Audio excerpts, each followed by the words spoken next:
করকনাথ বা কালিমাসি মুরগির মাংসের রং কালো। এদের মাংসে উচ্চ মাত্রায় প্রোটিন রয়েছে। সাধারণ মুরগির চেয়ে এই মুরগির মাংসে ফ্যাট এবং কোলেস্টেরল কম থাকে। রক্তচাপ নিয়ন্ত্রণ থেকে রক্তে শর্করা নিয়ন্ত্রণ, পেশি শক্তি বাড়ানো, এমনকি ক্যান্সার প্রতিরোধেও বিশেষ ভূমিকা পালন করে। এই মুরগিতে অ্যান্টিঅক্সিডেন্ট এবং প্রচুর আয়রন আছে বলে অভিমত পুষ্টিবিদদের।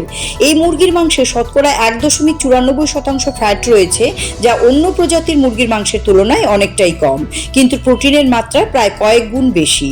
করকনাথ ইন্দোনেশিয়ান ব্রিডের মুরগি। ইন্দোনেশিয়ার জাভা এ জাতের মুরগির আদি নিবাস এবং বলা হয় জাভার একটি গ্রামের নামানুসারে এর নামকরণ করা হয়েছে। অন্য মাংসের তুলনায় এদের মাংসের গুণগত মান ভালো হওয়ায় ভারতের বিভিন্ন রাজ্যের পাশাপাশি ত্রিপুরা রাজ্যে এই জাতের মুরগি চাষের প্রতি আগ্রহ দিন দিন বৃদ্ধি পাচ্ছে। উত্তর জেলার পানিসাগর মহকুমার অন্তর্গত অগ্নিপাশা এলাকার কৃষি বিজ্ঞান কেন্দ্রে 2019 সাল থেকে এই করকনাথ মুরগির প্রতিপালন শুরু করা হয়। এই প্রতিষ্ঠানে কর্মরত প্রাণী বিশেষজ্ঞ ডক্টর সৌমেন্দ্র কুমার 124টি করকনাথ মুরগি দিয়ে কৃষি বিজ্ঞান কেন্দ্রে পরীক্ষামূলক চাষ শুরু করেন। এখন উত্তর জেলার বিভিন্ন এলাকায় প্রায় 100 জনের বেশি চাষি বর্তমানে এই মুরগি চাষের সঙ্গে যুক্ত। তাদের সকলেই কৃষি বিজ্ঞান কেন্দ্র থেকে ডিম বা মুরগির বাচ্চা নিয়ে চাষ করছেন।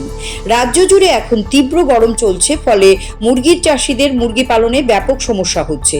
করকনাথ মুরগিরও সমস্যা দেখা দিচ্ছে তীব্র গরমের কারণে। এই পরিস্থিতিতে কি করে মুরগির যত্ন এবং প্রতিপালন করতে হবে এ বিষয়ে বিস্তারিত জানান প্রাণী বিশেষজ্ঞ ডক্টর সৌমেন্দ্র কুমার। তিনি বলেন, যারা করকনাথ মুরগির চাষ করছেন, তীব্র গরমের হাত থেকে মুরগিগুলিকে রক্ষা করার জন্য খামারে ছায়ার ব্যবস্থা করতে হবে।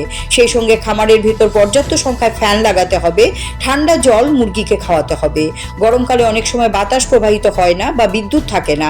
এই পরিস্থিতিতে মুরগির উপর শুধু জলের স্প্রে করতে হবে তাদের শরীর ঠান্ডা রাখার জন্য।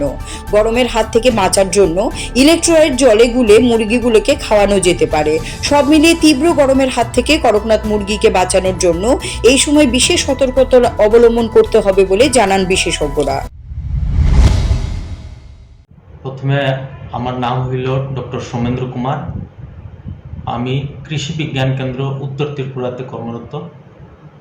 আমি SMS অ্যানিম্যাল হাজব্যান্ড্রি এবং তার সঙ্গে ইনচার্জ হিসাবে আছি এখন কৃষি বিজ্ঞান কেন্দ্রে।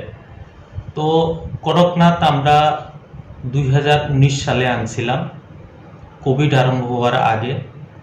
আর ওই সময় আমরা 124টা মুরগ থেকে এখন পর্যন্ত যা আমরা সেল দিছি বা ডিস্ট্রিবিউশন দিছি বা অনেকজন ফার্মার কৃষকরা যারা নিয়ে গেছেন, ওনারাও অনেকটি ডেভেলপ করছেন ওনারা বাড়ির মধ্যেই।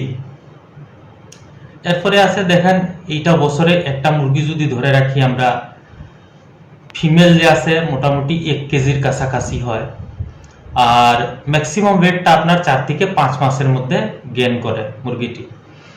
আর মেল যে আছে আপনার মোটামুটি 1 কেজি থেকে 1.5 কেজি পর্যন্ত ভ্যারি করে।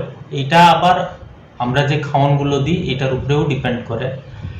এই মুরগি বিক্রি কইরা সবাই আমরা কৃষক বন্ধু যারা আছেন ভালোই টাকা পাইতেছেন। যেমন ধরেন একটা মুরগি বিক্রি করলে আপনার 1000 থেকে লইয়া 1500 পর্যন্ত ওনারা টাকা পেয়ে যাইতেছেন।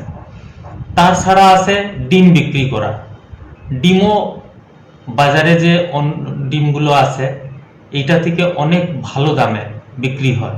যেমন ধরেন 15 টাকা কইরে এখন আমরা বাজারে দেখতেছি যে ডিমগুলো বিক্রি হয়, খুব সহজে বিক্রি হয় করকনাথ কইলে।